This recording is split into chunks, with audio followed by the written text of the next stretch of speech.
So we are here today with somebody from Portland, love Portland, and this is AJ coming to us. Are your first time telling the story on a podcast? It is. Definitely. Welcome. Welcome. We Right. do seem to be the starting point when people want to tell their stories. But we've had quite a few first timers on the podcast, so we Yeah. I love believe that.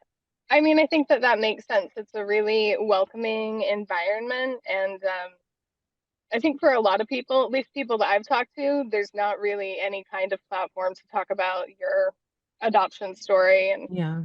even if you're like, unless there's something really extravagant about it, just like people who aren't adopted can't really relate to it that well. So Yeah. Isn't it that the makes it truth? difficult to, yeah, it makes it difficult to engage. And you guys are the only adoption podcast that I'm currently aware of. So I feel like it's also, there are others, are there? there are, Yes. yeah. And if you want to listen to other ones, we'll I'll give have to you a check them list out. of recommended, Okay. ones that we can Yeah. recommend. I'm So also technically new to the podcast world. I'm way late to the game, but That's I'm fun. You here. have a lot of catching up to do because there's I a lot out do. there. I do. It'll be interesting. And hearing other people's stories, it's always interesting the way that it pulls out new elements of your own story that maybe you mhm. weren't Oh, even yes. aware existed. So, So tell us your story. I'm really excited to hear it. Me too. nice story. Because prior, full disclosure, prior to getting on, you said you had told these at storytelling events that you have a really unique story. So I'm Yeah. excited to hear it. Well, and so it's interesting because I feel like the storytelling events that I've done have been more specifically about my reunion, which is an amazing story, but it wasn't until listening to several episodes of this podcast that I was like, oh yeah, my story is so much bigger than just my reunion. Right. So Of course it is. That's a yeah, funny Hmm. thing, right? To figure out like, oh my goodness, like my whole life's been this story. yeah, yeah. Well, and your life is composed of so much, like, our lives are so much more than just like being adoptees. So it's like Right. all these layers and piecing them out. So but yeah, so I was adopted through LDS Social Services. I grew up in northern Utah. I was Okay. born in Salt Lake City, and I was in What the hospital. quick question, what year was this? I was born in 1984, just turned 40. All right. Happy Uh, 40th. So thank you. young. You're like, I I turned 40. I'm like, so young. I know it is though. Like It it's is. it's way older than I used to be, and it's way younger than I thought 40 was. So, That's right. Good. but yeah. So I was in the hospital with my birth mom for 3 days. She was 17. And then I had Was she, jaundice. not to interrupt, was Oh she a no, member of the LDS community? yes, Yes. she Okay. was. Yeah. Yeah, my grandparents are still quite devout. I think my uncle is also still pretty devout, and then my mom and her sister are the They've heathens, I left. guess. Yeah. They're You're talking about your my biological birth mother? mother. Yeah. Okay. Hmm. Okay. But I was also raised in the church with my adoptive family. Hmm. But I guess I had jaundice when I was a brand new little human. So for about a week after I left the hospital, I stayed with a temporary foster family just to make sure that nothing got worse or whatnot. And I remember at some point in time, my adoptive mom told me that they called me Amy. So I had a temporary name of Amy for a whole week. And Mm. then when I Was was that 10 days, was that your name from your birth mother? no, no, it Oh, was not. it was just like Um, a pet name until yeah, I they think they just wanted to call me something, and they might not have known. Like maybe they didn't tell them what A my name. birth mom Right. had called me. Yeah, so it was just Amy for a little while, and then when I was 10 days old, I arrived at my adoptive family's house. So there I was. They'd been waiting for a little girl for 2 years. So And were good they, for so them. I have a friend very involved in the LDS community. Were they in the same congregation type of thing, or was it like across town? So it was so I was born in Salt Lake City, and then I grew up in Cache Valley, so it was All about an right. hour and a half Yeah. northeast. Hmm. Yeah. Beautiful area. It is absolutely beautiful. It is also Mm. not my scene. I'm guessing Portland is more. Portland is more my scene, though I've been here since 2007 and it has changed quite a bit. Yeah. There's a, I still like it for some reasons, and then there are other parts of it that I'm like, what am I even doing here? But it's my home and I Yep. have great friends, so why go anywhere else? Did your adoptive parents have other children already? And what was their reason for adopting? Were they infertile? I'm guessing. Yeah, so my I have an older brother that I grew up with. He's 4 years older, who is also adopted. My adoptive mom had cancer when she was 4, Mm. like an eye cancer, and so this would have been she was born in the 50s. So then when she was in her uh, mid-teens, they told her, like, medical science always changing, but they told her that if she were to have biological children, that there was a 100% chance that we would also get occipital cancer and we'd be blind. There's no Oh way my that we weren't going to gosh. be blind. So she was ultimately, manipulated, I would call it, into getting her tubes tied when she Oh, was like Uh, 15, I think. But check this out. 15? I know. It's so messed up. It is so messed up. Like it it just, really is. That's so young to mhm. do that. Yeah. Well, and then too, like in the Mormon community, there's so much emphasis on On motherhood. And it says family. Mm-hmm. the further back in time you go, the higher and more important that emphasis was, especially, for like a woman, like you're born in the 50s. Your intention is to be a stay-at-home mother. Exactly. You Yeah. have one Um, purpose, and you that's have to, exactly one purpose. And if yeah. you can't do that, then what's You have no, what is the point of you? Yeah. What is the right, Right. point of you? right. Right. I actually got bullied by some of the girls in my ward. For anyone who doesn't know, a ward is Right. the grouping of people that you go to church with in Mormonism. But yeah, they would bully me for being adopted. Like clearly there's something wrong with my family. If my mom couldn't have kids, I'm Of like, I think course. there's something wrong with your family if this is what you guys are like. Uh, but incidentally, I found out much later that the year that my adoptive mom had her tubes tied is actually the year that my birth mother was conceived. So Oh, when I realized that, I'm like, oh, there was kind of this like behind the scenes handoff. yeah. Uh, Interesting. yeah, I've got a lot of odd Yeah, it's interesting. serendipitous connections. So but yeah, so I'm guessing your birth mother was lost that. forced to give you away because of Yes. she wasn't married. Yeah, it was And she was so it was young. the 80s. It was the 80s. It was the you show you go. So she was kicked out of high school. My father, of course, kept going. He didn't show. You would never have known he was pregnant. That's right. Despite Were him they were being they high school sweethearts? Was he also LDS? no, they I think he was raised LDS, but um they actually met at a party. He was a hair metal guitarist. Oh. So he was like so cool, long feathered Of hair. course. Especially in Um, that era, in that in not era in Right. the LDS community. That's pretty cool. oh It's my like, gosh. oh, he's out Yeah, there. yeah, he's like so cool. And so they met at a party and went to get to know each other in a treehouse. And here I am. Here you are. Here I Sounds am. like sounds like stuff I was doing in 1984. I Wait, mean, I was like I would have treehouse. been I in thought it that was in tree the house. car. Yeah. Yeah. yeah. Yeah, Right? well, probably neither of them had a car. And I Right. I love the treehouse story. When I first heard that story, I'm like, yes, like this is the conception story that I've been waiting for my I whole like life. it too. I like it too. I guess they had been doing that spider thing on like on the swings where like you'll sit on Right. someone's lap facing the other Oh person yeah. and it's like, you know what, this isn't enough. We need to mosey on up that tree.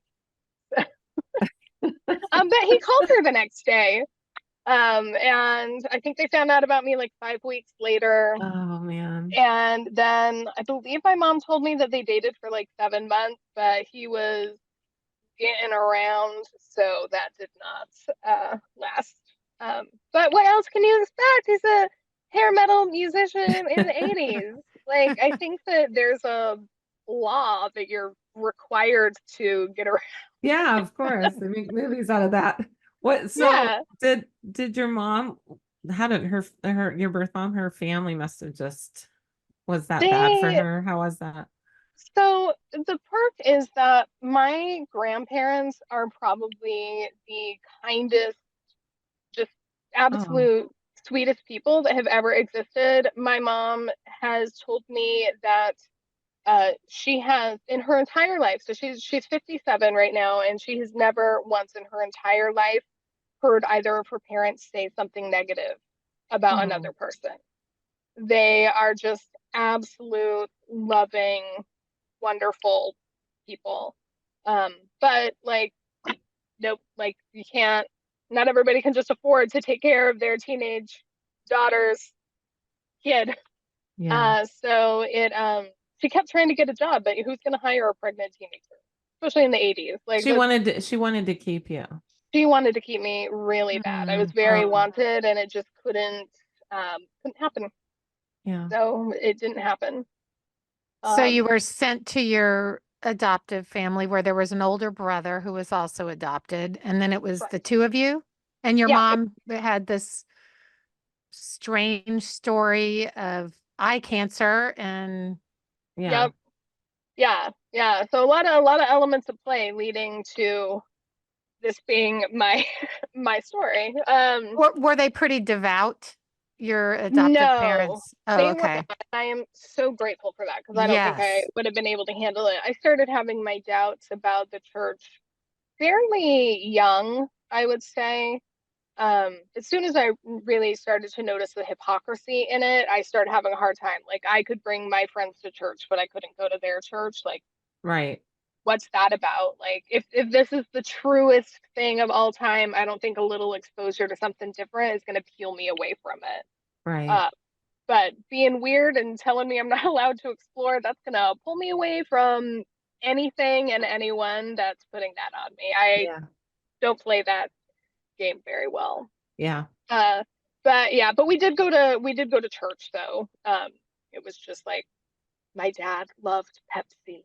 You're not supposed to drink caffeine. Though I Right. think the church actually owns Pepsi Yeah, they now. do. They do. And Yeah. Coca-Cola So on the back end. So yeah, Well, all that any tithing. moneymaker, right? Yeah, all that tithing going to I'm glad that the tithing my dad paid is, going into the thing that he loved the most, Pepsi. So, um, Did you have a good relationship with your adoptive parents? it was really awkward, I would say.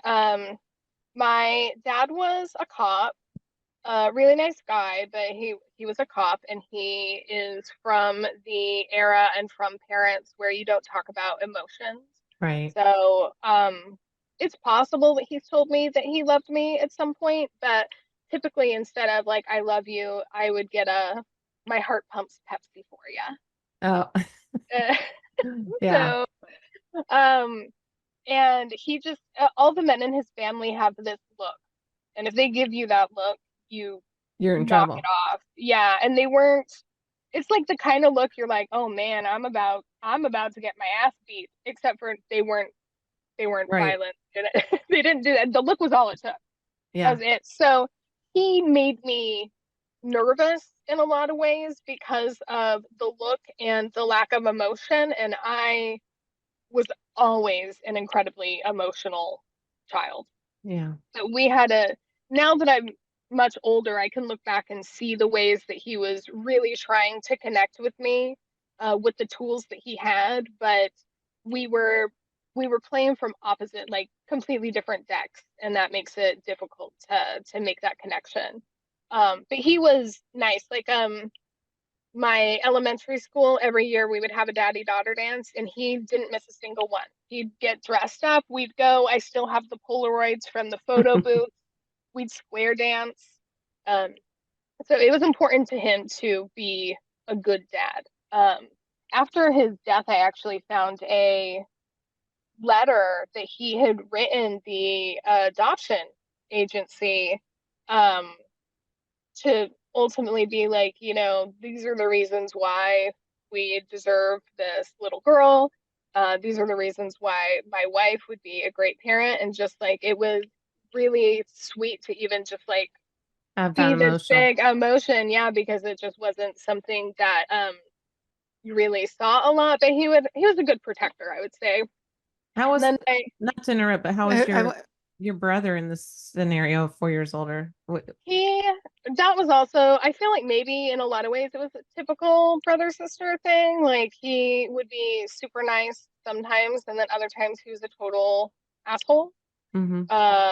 And he I don't know, like we don't have really much of a relationship anymore. I try to occasionally, check in or whatnot, but And you he's both just knew, he's like you both talked about, like it was open that you're both it was adopted. open. Yeah, so I never remember being told I was adopted. I Mhm. always just known. I've always known, and I appreciate that. But in some ways, I feel like that was like the most taboo part of my childhood that wasn't a secret. It's like the only taboo thing that wasn't a secret. But so my brother was all right. My mom was really supportive with like all of my activities. Like I was really into theater, and she let me do theater classes. She would drive me an hour and a half to Salt Lake every Saturday so that I could take a 3 hour film class when I was like 13. She'd drive me to auditions for Disney movies that I never got cast in. But like she was committed to doing stuff like that. But I also experienced sexual abuse when I was really Oh, young. It started when I was 6, um, with a couple of family members, which is interesting because it's like a couple his of dad, family members. a couple of family members, yeah, a Oh, couple Like, of family members, and my brother's friend. nice. hmm, Sorry. So thank you. immediate family or extended family?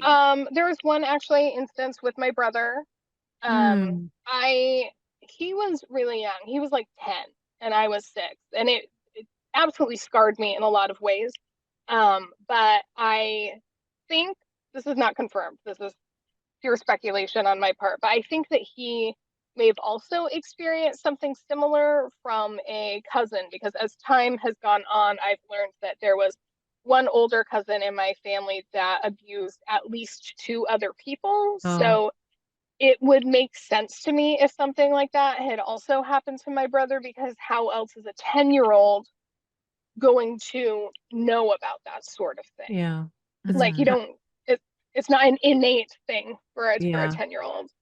Yeah, the And anger with it and shame, and then you push my that gosh, on yeah. someone else. Yeah. Well, and Did then your parents know what was going on? my mom actually walked in on it one time, and kind of broke it up. And I remember her like kind of maybe scolding my brother a little bit, and then scolding me as well. So I Oh, thought I had done something wrong. And then it was never talked about, and my dad didn't know. And when I growing up, I was never sure whether or not he knew, and I was afraid to ask, because Right. like if he, I was looking at the scenarios for what might have happened, and well, maybe he wouldn't care. And I don't want to have two parents that seem like it doesn't care. Like that's too much.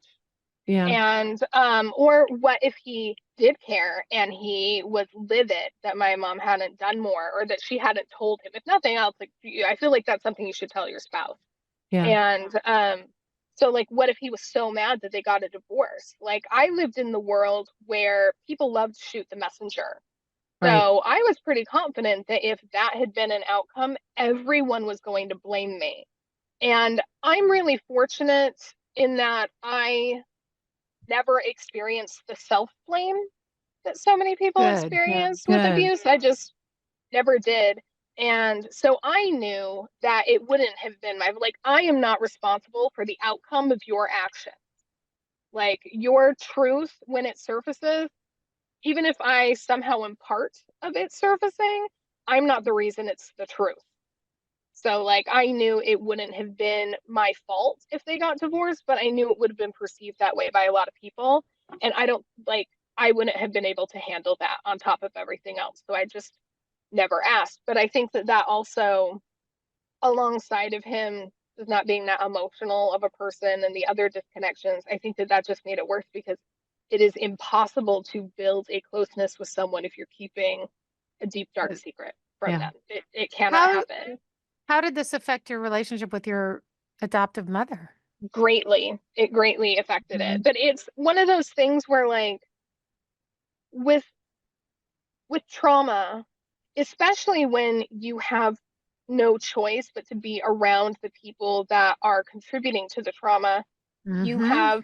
have days where you're not really affected. Like it's everything is fine. And then you Yeah. have other days where it is all right at the surface and nothing is fine. And so, and again, you know, she was super supportive with my acting. Like so supportive. I started doing plays in elementary school. Like I was in the plays at the university that like other kids would go on field trips to. I got to miss an entire week of school every year, like Wow. from like Yeah. I think fifth grade until 10th grade to go do these plays. Like, so we had a good relationship in a lot of ways, but every time there was a reminder that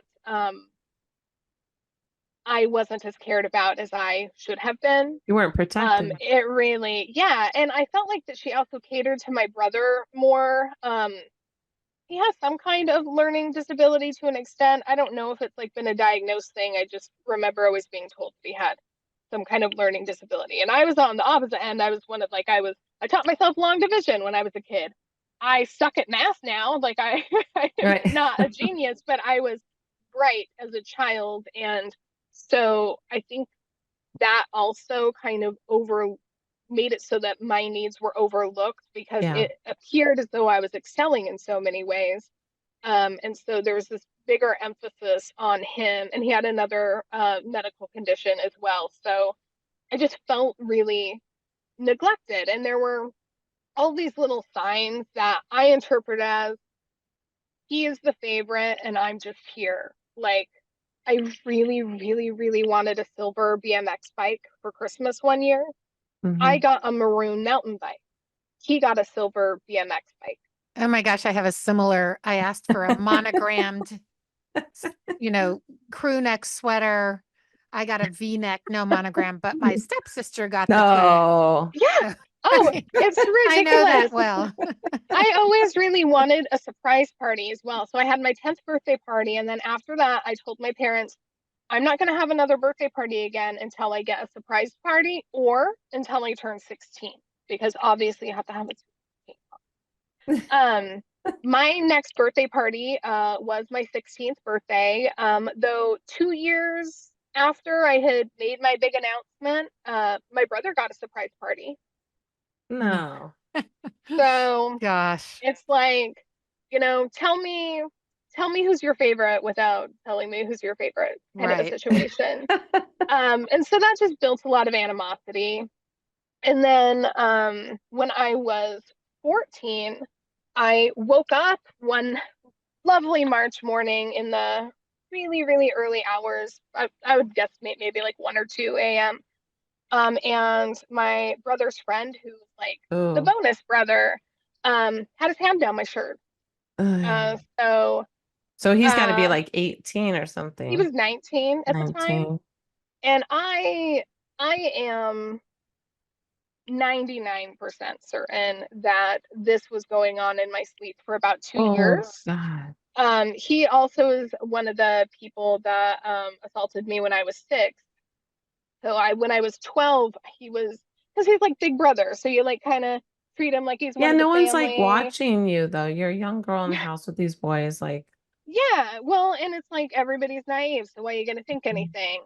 But I remember being 12 and he was like he'd tickle me, that it was, you know, when like a guy will his hands like right on like the top of where your pants are, and it's like they're trying to act like they're not doing anything, but you're not dumb and you know that they've got a goal going.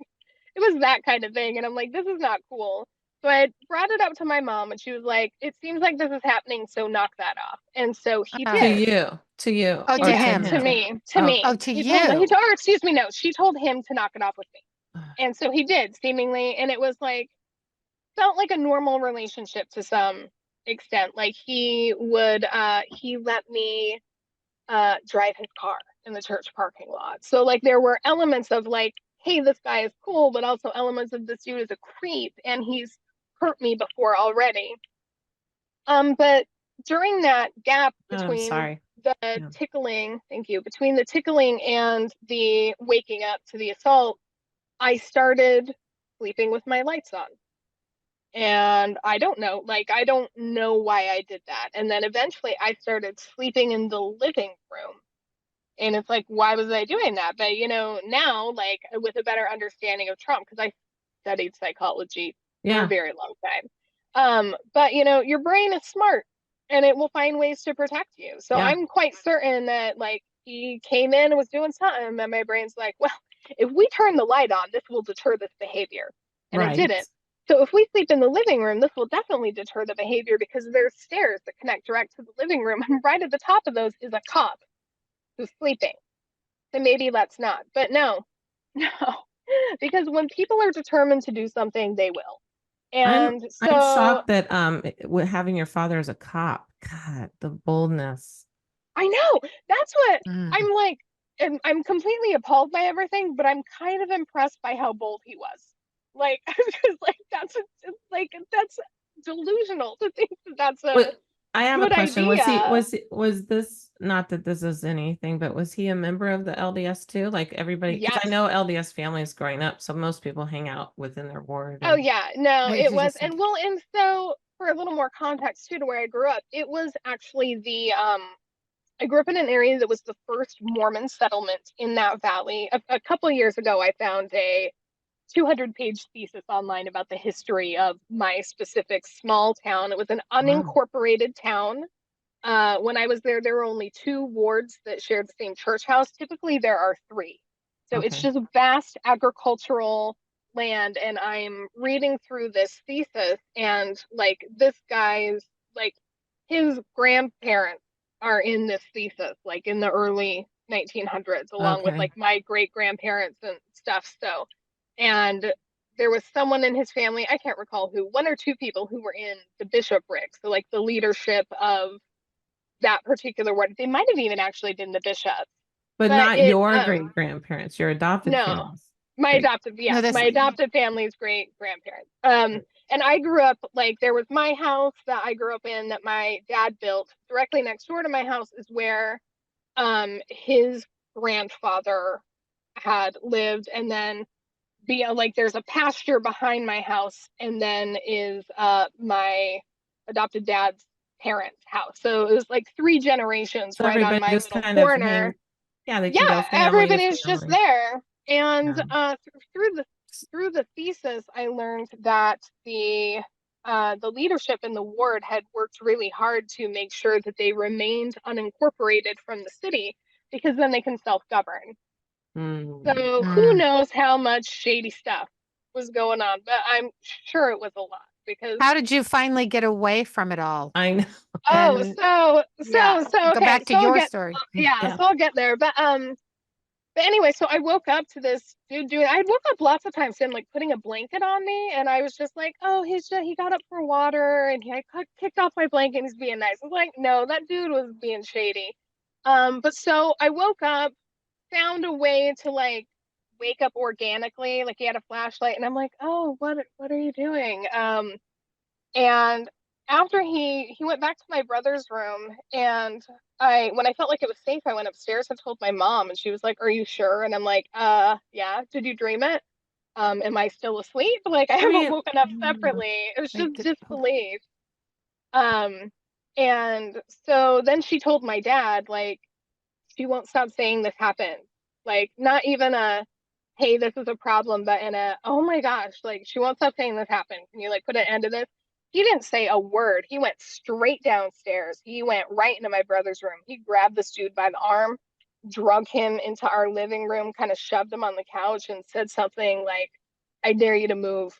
before your dad or the cops get here. I dare you. So that was cool. Yeah, like dad going into protector mode, that was really good to know. So you're finally protected. But that caused a different rift. So it With caused a who big was the rift rift with? everybody. Okay. It caused a rift with my mom because of it was just like, you didn't believe me when this happened. It was a Sunday morning and they went to church and she told me not to tell anybody. And I'm like, I'm calling my boyfriend. I don't know what you're talking about. And then my brother was upset, you know, because this was his friend and we pressed charges. And so I'm ruining his friend's life. I'm ruining everybody's life. And my brother told me that it was my fault because I was tempting. And so I made Satan take over his friend's body and do that. And Oh I'm my just like, Gosh. so I told him to F himself. And he told my mom I said the F word. And I got in trouble for that. And I'm like, this is bullshit. And I told her straight up, I'm like, you don't support me. You don't care about me. And she said, is this because of what happened when you were little? And that is when I knew with absolute certainty that I did not make that up. I was never sure. And then I knew. And also too, when I was 12, so when he first would have started doing this stuff to me, I remember falling asleep in history class, boring, and woke up screaming. Like I just had all these flashbacks. So I think him doing that really ignited stuff. So at that point, I'm like a really upset, angsty teenager, trying really hard to figure out how to not self-harm. But what do you do when you're carrying so much trauma? You know, you got to find a way to let it out. I'm very grateful that I am here. And then it also caused a rift with the church. So we lived on the outskirts of town and my dad worked for the county. So we had to, if we're pressing charges, we had to press charges with the county. Like we couldn't go to the city cops and have it be something that my dad isn't linked to in any way because we lived on the outskirts of town.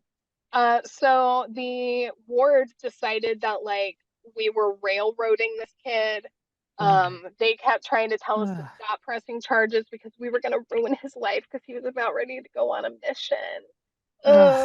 And now it makes more sense to me since I read that thesis because I'm just like, oh, like y'all have been self-governing for a long time. Oh, this dude's family roots go deep even in the Mormon church. Everything made so much sense. But the vitriol was so much that I was allowed to stop going to church. And my parents actually switched wards, which for Mormonism in most of the time is pretty unheard of. Yeah, it's not that it doesn't happen, but like, you know, with the Catholic Church, for example, you can pick whichever Catholic church you want to go to. They're all Catholic. You just go. But Mormons are much more organized. So it's kind of like the public school system. If you're in a certain area, you go to this location, and that's just where you are, unless you move. And so that was a really big deal that they left. But so when I was 12, I guess a lot of stuff just started happening in my life when I was 12. We had some family friends. There was this woman who had come and lived with us when I was like 6 because she was leaving an abusive situation. And she now lived in Salt Lake City with her husband. Her husband had a child or a few children from another marriage, but excuse me, one of them my age. So I would go and stay with them sometimes. And I built a really good friendship with him. I built a good friendship with his friends. There was a girl a couple years younger than me that lived right across the street. Like I grew up on a highway. The house I grew up on was a highway. We didn't have sidewalks. Like there was nothing. And here this was this neighborhood. There's a girl across the street I can be friends with. There's all these other people I can be friends with. I loved it there. So I started begging, please let me move in with that family when I was 12. And everybody kept praying and God kept telling everybody no. But when I was 16, God changed his mind. And so I moved to Salt Lake City, or a suburb of Salt Lake, 2 months after I turned 16. With this family? With this family. The the terms though of that were that I had to start going to church again. I had to start going to church again. I had to start going to seminary, which is like church at school. And I also had to go to the weekly young women's meeting. So it was a big ask because I did not believe in the church at all. But like, there are a lot of prices that you'll pay to get away from the places that are bad for you. And I was really I had tried really hard to like not lose myself to other things. Like, I didn't want to do drugs. I really didn't want to do drugs. You know, my dad's a cop. I've heard a lot of bad stories about drugs. I had PTSD, so I was already like not okay. And the idea of like altering myself to a different state of who knows what kind of not okay this is, but it's definitely not normal, Yeah. horrified me. But I was getting to a point where I needed something to save me, and I Oh, wasn't gonna get it where I was. So you're pretty I mature. You knew these things. You are very mature to oh know this. yeah, Interesting. I am so grateful. Yeah, it to this day I don't fully understand it, but I'm not, well, actually my therapist is really into like deeper astrology, and she's been doing this human design thing that I've never been familiar with it. I've always taken astrology with a grain of salt, but she like did my natal chart, and I will talk to her about stuff, and she's like, this is exactly where this is in your chart. And I'm like, that's interesting. But ultimately that whole chart where I was born and all the little houses or whatever, um pretty much are like, this person has natural emotional intelligence. Man, I'm like, oh cool, okay, that makes sense, because nobody I, taught me to have these understandings. I just have. I have a quick question. Were you Yeah, aware of I want to kind of circle back to your adoption and all that stuff. Were yeah. you aware of who your birth family was? And Oh yeah, no, these are great so, questions. Yeah, it's yeah, easy to get derailed because there's just so yeah, much happening. But so yes. yeah. So I was always curious, and we had a file cabinet in the computer room. So I went digging through the file cabinet. I'm not sure when. I want to say it was maybe like maybe age 10. I feel like I found this information when I was in late elementary school. And where I grew up, elementary ended at fifth grade and middle school started at sixth. But I dug through this filing cabinet and I found some documents that I learned that my first name had been Summer. My last name had been Lee, or excuse me, my middle name. Hello. So it was Summer Lee blank. And that's when I learned my mom was 17. My dad was 18. My mom had braces. I had an uncle that had hemophilia, and he also had HIV and Hep C, which I later learned was from getting a blood transfusion for the hemophilia when he Mm. was 11.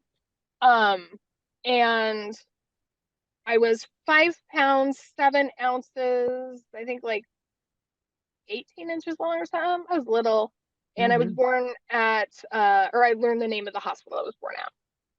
And so that's actually quite a bit of information to find. Yeah. I'm kind of surprised that they even had that document. But so then after that, like whenever I would have to write a paper at school or something, my main characters were always twins, and they were Amy Jo and Summer Lee. Mhm. So my foster name and my birth name, which was fun. But yeah, uh, so that's So all the information I had on that. I know you have quite the reunion story. Oh Yeah, we yeah, want to get to So that we can for yeah, fast let- forward right to that. I think Yeah, we need to do so, that. yeah, it's easy to get derailed. Sorry about that. Yeah, let me grab some water real quick. no, it's layered. It's good to have the backstory. So So layered. Well, so I'm now living in Salt Lake City. I'm forced to go to Mormon church, and it's my the summer before my senior year of high school. I had started hanging out at this cafe with my heathen friends. You know, we're smoking our cigarettes in the parking lot, or they were. I was taking their cigarettes and breaking them because I was a snot. But we're hanging out at this church or this cafe that's owned by a non-denominational church. So I was getting a little bit of exposure to um, you know, a side version of Christianity. And I was not okay. I really needed something to believe in. I needed something to cradle me. And so I started going to this non-denominational church while also going to Mormon church. And that was my senior year. And so then I graduate, and I graduated about 2 weeks before I turned 18 because I'm a June baby. And um, the church that I've been going to, the non-Mormon church, they are offering a 4-part course of classes where you are supposed to be able to learn how to let go of your bondages. And I'm like, that sounds like something I need, because my PTSD was in full swing. I'm like having anxiety attacks all the time. Ripping grass out of the ground is an alternative to self-harm, which is a great one. Great one. And just like not okay. Like I had reached a point where I was telling people like, feel free to pray for me. I don't even care what God you believe in. Do magic tricks. I don't care. But any energy you can put into the universe to fix me, I will take, because I am not going to make it. Like I'm just not going to make it. So having this course happening, I'm like, oh, this is what I need, and it costs like $70, I think. So I'm like 17, spending $70. If I was going to take the class, I was going to miss 2 free concerts that people who bought me tickets for my birthday. So I was gonna talk myself out of it, but I had this like sensation in my gut, almost like there was a rope like right in the center of my belly yanking me towards this class. So I'm like, okay, all right. So I signed up for it with this guy I was dating, and in the first class they're like, you should make a list of the things that you're trying to work out, and including, generational trauma things. And I'm like, I don't know about my generational trauma. I'm adopted. I don't know this stuff. And they were like, oh, pray. And I'm like, oh, yeah, I will. And God will write me up an alphabetical list of all of these things that I don't know. And I was just like, that is the dumbest thing you could have said. So I was starting to feel really skeptical about this class.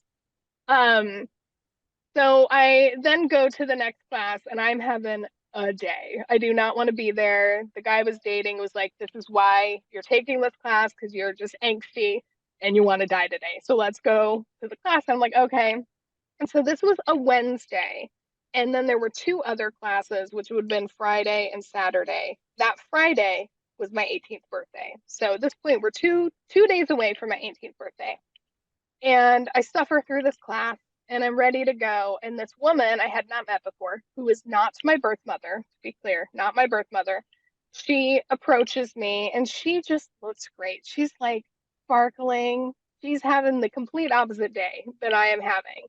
So I don't want to talk to her. But she insists on talking to me because she is also adopted, and did the prayer thing work and wants to talk to me about it. And so we're talking, and she asked me, if I had ever wanted to meet my birth family. And like, I've thought about it, but I am a minor. There are closed records. So I have not done anything. But I turn 18 in a couple days, so maybe that will change, Yeah. And she's just like, oh, okay, and starts telling me how I'm like 2 weeks older than her son, which I absolutely do not care about at all. But she won't stop talking, and I don't know how to walk away from her.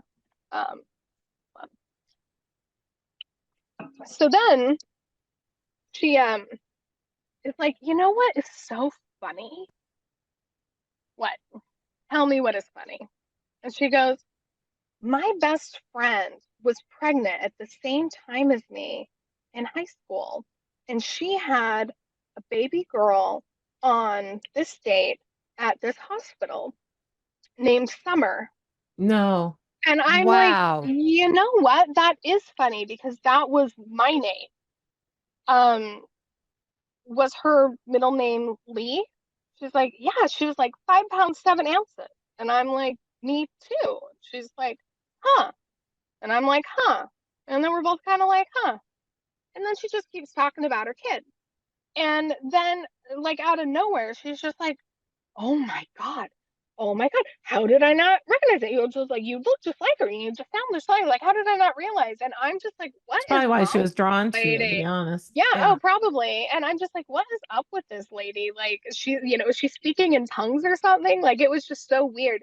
And then the light bulb went off in my head because, like, what are the odds of there being two baby girls born on the exact same day, the exact same hospital, with the exact same first and middle name and weight? Like, that is pretty much impossible. And so I'm like, oh, whoa, whoa, whoa, whoa, whoa, whoa. Are you telling me that you were best friends with my birth mother? And she's like, yeah, I think I am. And it just blown away. Like, how can you? That's the reason you were to go to this class. Oh, Yeah. absolutely. It's like none of this would have happened if I hadn't moved to Salt Lake, if I hadn't been rebellious about the church. And so then later, when I had realized that the year that my adopted mom had to be sterilized, and it was the same year that my birth mom was born, I'm like, wow, right from the get-go, there's just been this like predestined, like I don't specifically believe in fate, but like this predestined thing, because it all came full circle. Because if I hadn't experienced the abuse, would I have even You moved wouldn't have to gone Salt to the, Lake? Like, probably not. And so, I don't know what the bigger meaning is behind anything, but it's like it's pretty magical. This woman who's just, revealed that her best friend had a baby girl at the Cottonwood Hospital. Oops, cut that out. Sorry. Her best friend had a baby girl at the same hospital where I was born, with the same first and middle name, and the same weight. And so it's just kind of like, What are the yeah, chances? I would always have said that there is no way, aside from, like, I feel like that there's so many possibilities in, like, this strange human existence that maybe stuff like that's kind of inevitable. But if you would have ever, like, I would never have even bet money that such a thing was and also, possible. I think also we find a lot of this happens with adoptees. Like I lived across the street from my birth mother for 6 months in New York City without before, long before I met her. So Wow. And those, there's something. there's a lot of people have these weird coincidences. Yes. Wow, that is really interesting, because you only have so much control about, where you live or what location you're at, and a millisecond can completely change that trajectory. So that's really cool. Um, but yeah, so we're just kind of both like, oh my gosh, like, this can't be happening. And this was in 2002, so it was before MySpace or social media. And I was just like, are you still in contact with her? And she hadn't spoken to her in like 6 months, just because life. And she told me that she felt kind of confident that she'd be able to track her down. So I'm like, okay, like, let's do this. So she is on this mission to track her down. And I go home that night and I'm like, no one is allowed to touch the phone. I'm waiting for a very important call. It might come today, it could come in a month, but do not get on the phone Never in get the on our meantime. phone. Yeah, well, it's, the landline era. So, like, keep that available for me. And at about 11 o'clock that night, the phone rings. And so I'm expecting it to be my birth mom, and I am so nervous. And I answer the phone, and it is not my birth mom, it's the woman from the church. And my heart just like sank. And I was like, could you not find her? She's like, no, no, no, I did. And I'm like, she didn't want to talk to me. And she's like, oh, no, no, no. She wants to talk to you. She was just crying really hard. And so she Aww. couldn't make the phone call. Aww. And right. And I'm just like, oh, okay. And then this woman's just like, what are you doing tomorrow?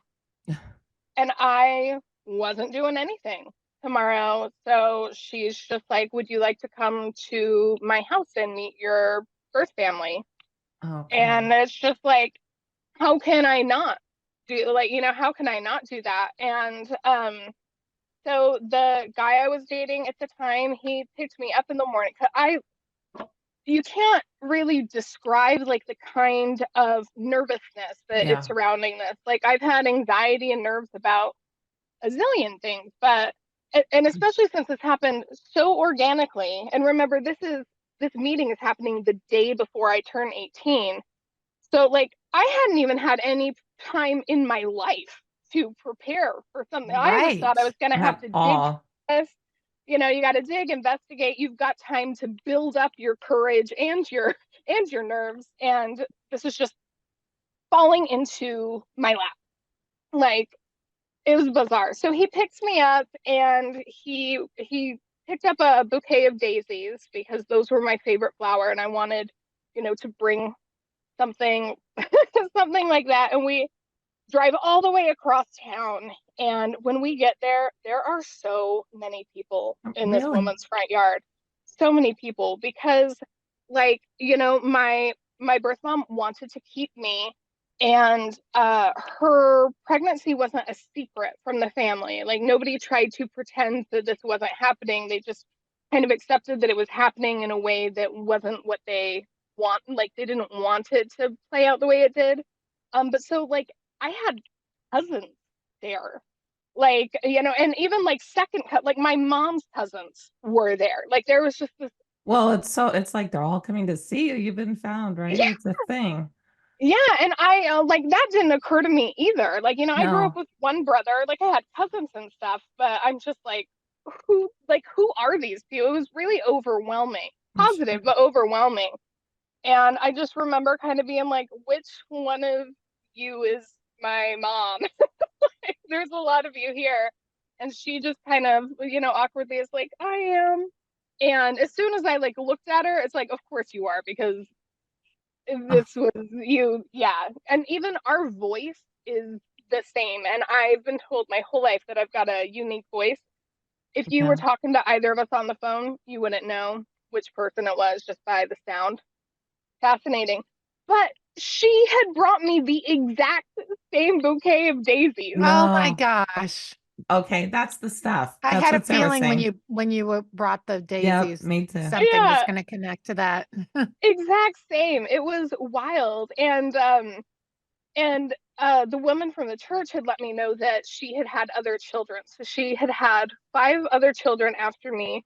One of them unfortunately passed away at like 2 months, but that meant I had 4 siblings there to meet, and that was wild. And a thing I thought was so funny is, you know, you hear about that like people who are related, especially like in the sibling realm, and they don't know each other. There's like kind of an Yeah. attraction Yeah, that people happens. Mhm. date each other on Oh, accident. yeah. Yeah. Oh my Hmm. goodness. So there's this guy there, and I'm like, man, I really hope that guy is friends with my brother because he was really cute.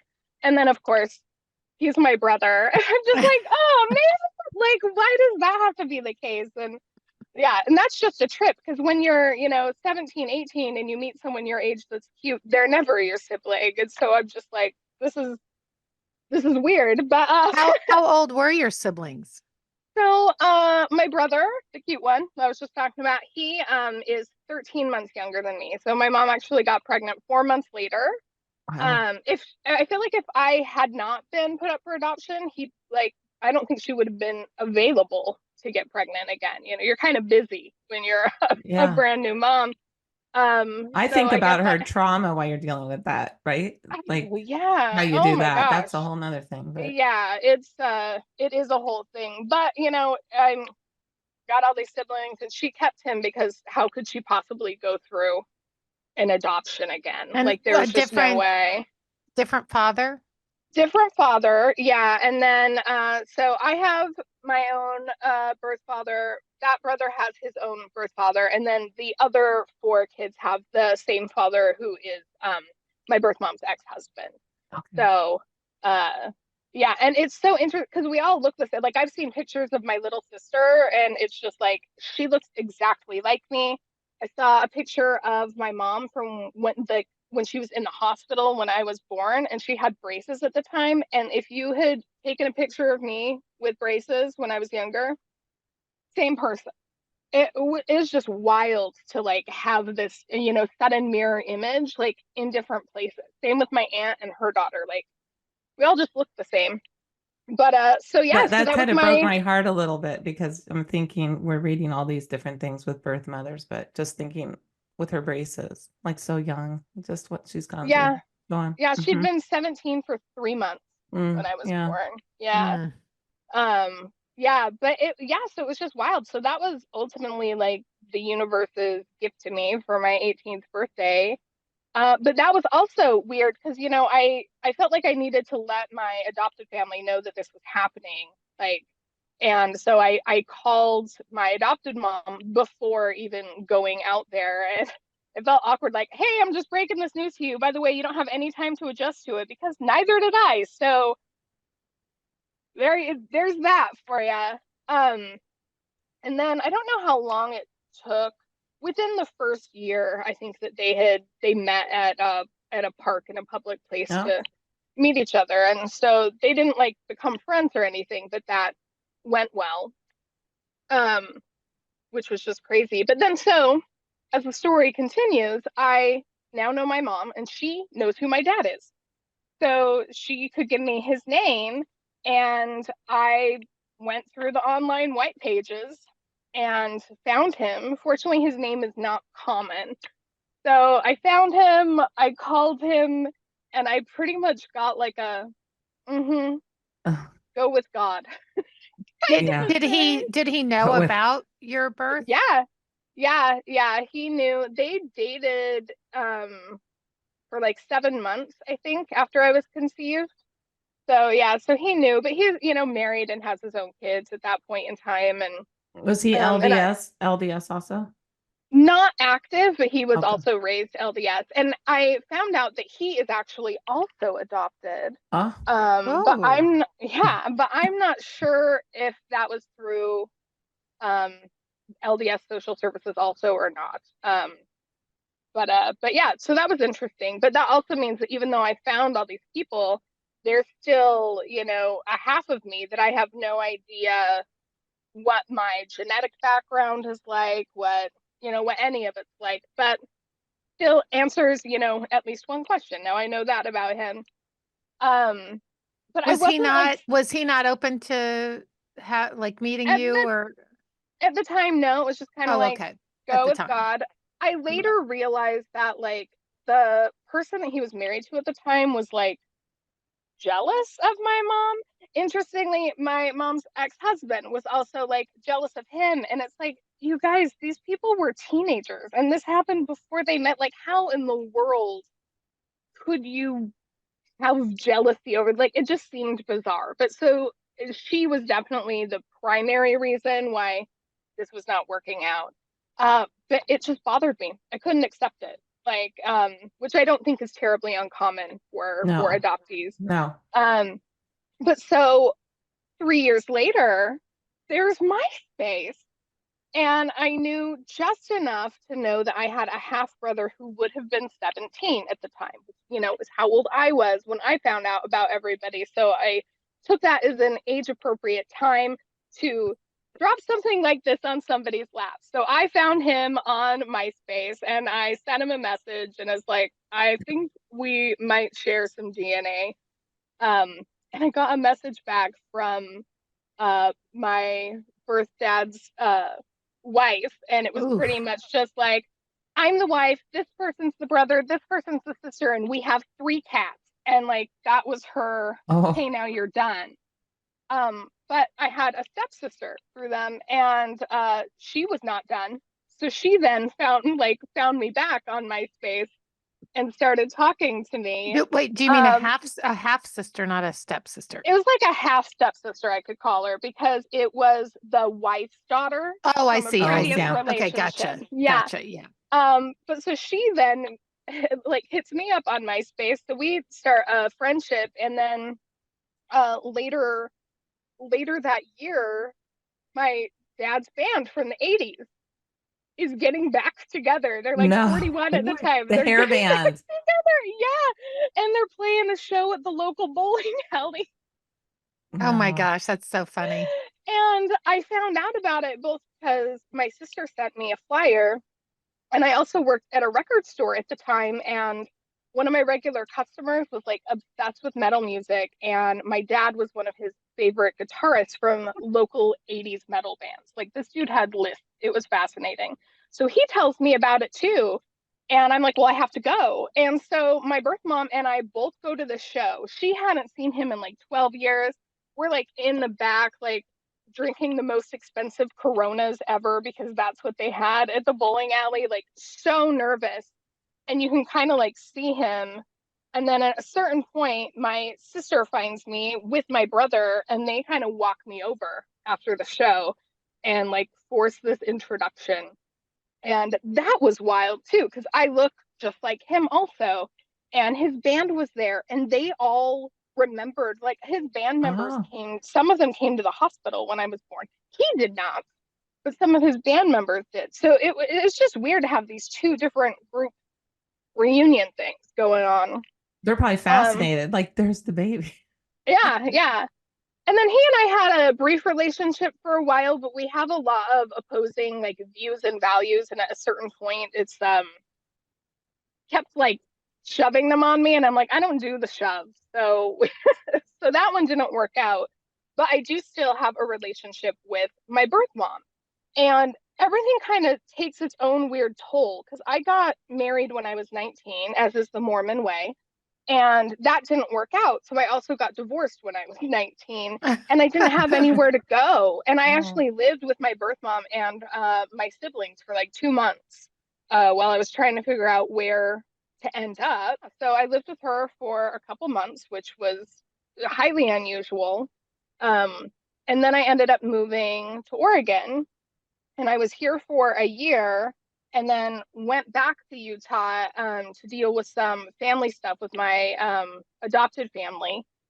And while I was back in Utah, you know, I needed a job. And so my birth mom was working at a call center and encouraged me to apply there. And so I did. I get this job there, and I become friends with this dude who is like the night manager, and we're friends for like a year. Um, and eventually he's just like, hey, like I knew that this person was your mom, but I just found out you guys have this like weird story. Tell me about it. So I do. And at the time, I never really told people about meeting my dad because it was compared to this bizarre situation with my, you know, maternal family. Meeting my dad's kind of boring. Like it's a boring part of the story. But for some reason, I was compelled to share that with him. And I mentioned my dad's name, and he's just like, wait, did you say this person? And I'm like, yeah. And he's just like, that's my dad.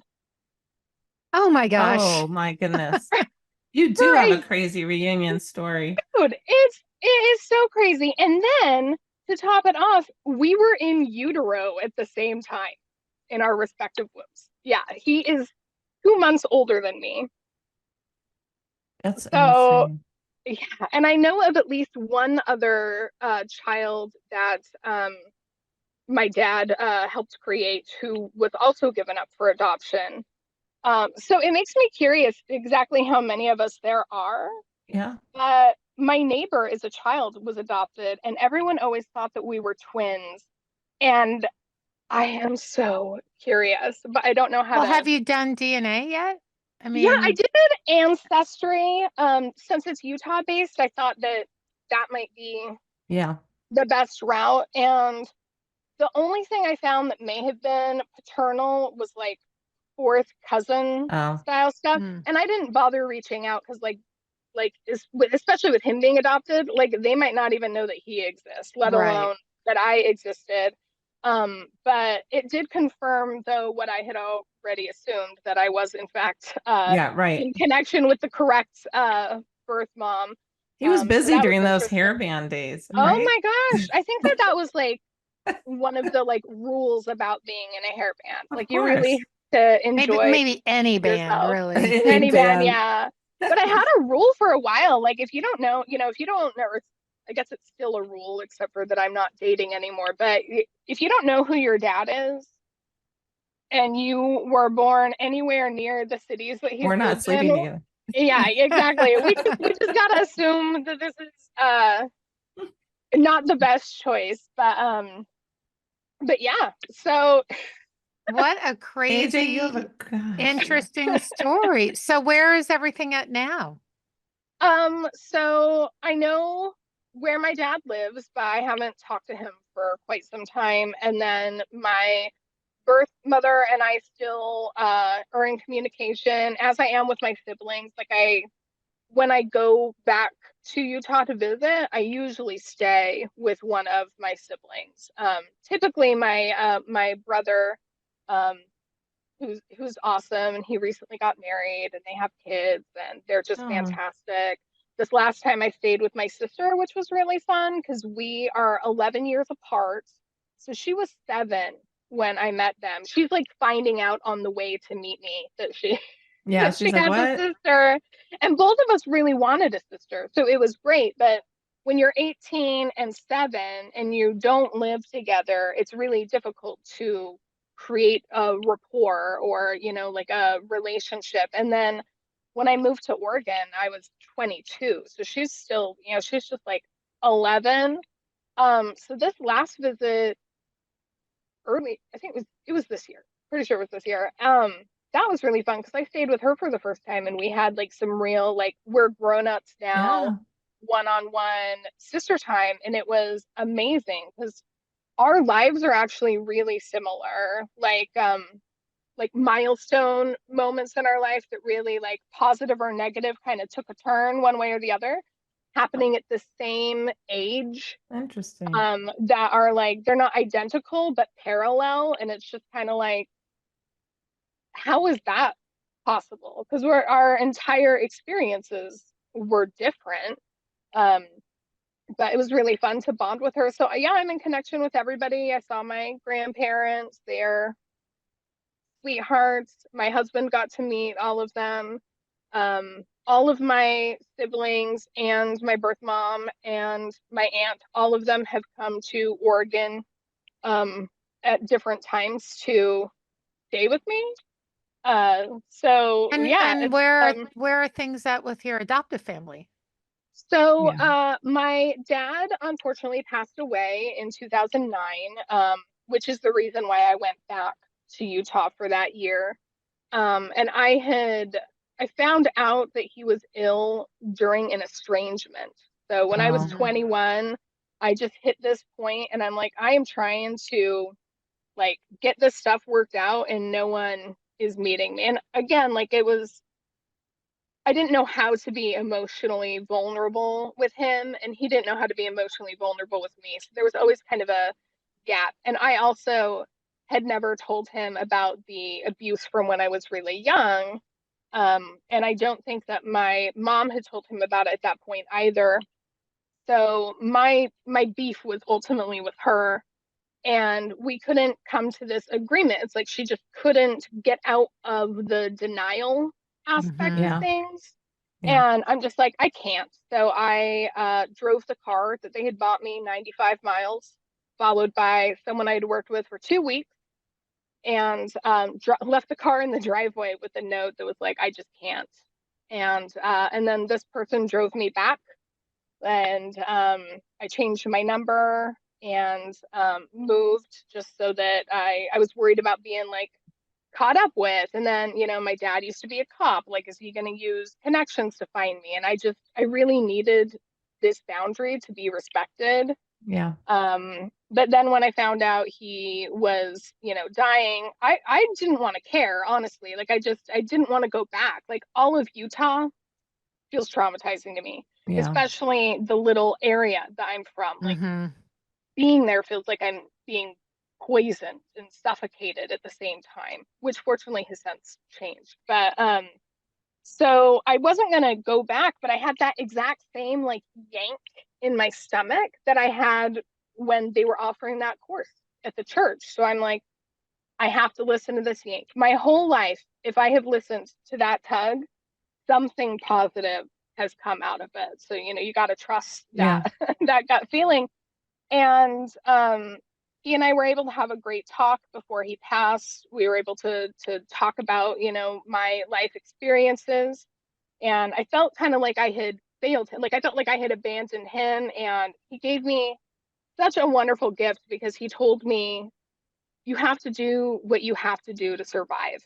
Oh, And he knew that that's what I was trying to do. I was trying to survive, and that was really helpful for me. But then he also asked if I would try to repair things with my mom, and I'm like, I will have a conversation with her and we will see how that goes, but I promise absolutely nothing.